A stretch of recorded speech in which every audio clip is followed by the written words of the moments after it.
Bapak Ibu yang dimuliakan Allah Subhanahu wa taala, pertama kita masuk kepada tingkatan membaca Al-Qur'an. Ini kita masuk kepada teori sedikit. Maratibul qiraat namanya. Jadi tingkatan dalam membaca Al-Qur'an itu masalah kecepatan. Ngaji itu secepat apa yang bagus? Apakah harus cepat? Apakah harus lambat betul? Apa harus sedang? Namanya maratibul qiraat. Yang pertama, dilihat dari sisi cepat atau lambatnya bacaan Al-Quran, maka para ulama membaginya menjadi 3. Jadi lihat dari sisi cepat atau lambatnya dibagi menjadi 3. Yang pertama namanya tahqiq. Ini tahqiq ini definisinya adalah menguatkan, teliti. Tahqiq ini bacaan yang paling lambat. Disebutkan dalam kitab ini, al-qira'atu bita'udatin watmi'nanin ma'al mubalaghati fil ityani bi syai' ala haqqih min ghairi ziyadatin wala nuqsan wa huwa yasluh fi maqami ta'lim. Jadi tahqiq ini membaca dengan lambat dan tenang dengan benar-benar memberikan hak huruf secara maksimal tanpa ada tambahan dan pengurangan. Tingkatan ini cocok untuk digunakan dalam proses belajar mengajar. Jadi tahqiq ini kalau kita praktekkan itu seperti mujawwad ya.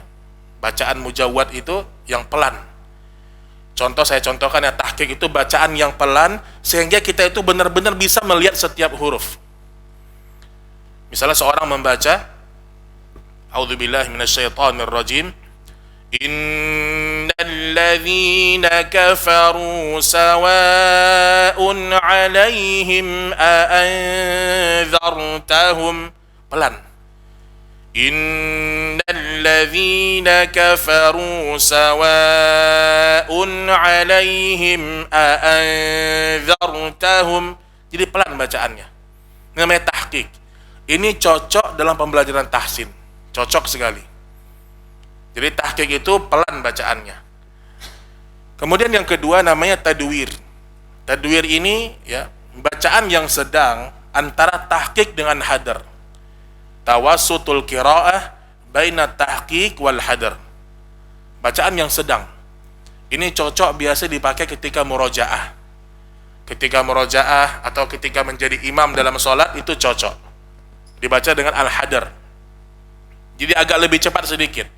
Misal seorang membaca wa minan nasi man yaqulu amanna billahi wa bil yaumil akhir wa bil yaumil akhir wa ma hum bimu'minin. Lebih cepat.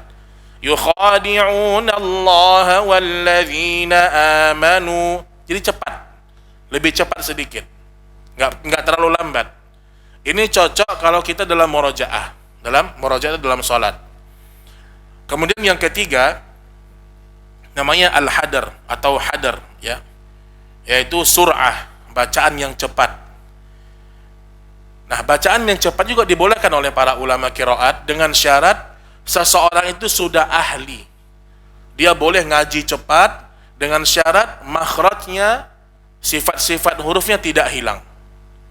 Tetap harus menjadi syaratnya itu. Jadi kalau kita dengarkan murattal seperti Syekh Suraim, itu cepat kan? Nah itu dengan hadar umumnya. Misal kita santri murojaah misalnya nih. Bismillahirrahmanirrahim. Hal ataka hadithul ghashiyah. Wujuhun yawma idzin khashi'ah. Amilatun nasibah. Cepat ngajinya. Terkadang bisa lebih cepat lagi. Yang penting dengungnya tetap dapat, tebal tipisnya tetap dapat. Jadi boleh cepat asalkan kita sudah bisa mengontrol tajwid kita. Nah itulah 3 tingkatan dalam membaca Al-Quranul Karim kalau dilihat dari sisi cepat atau lambatnya sebuah bacaan.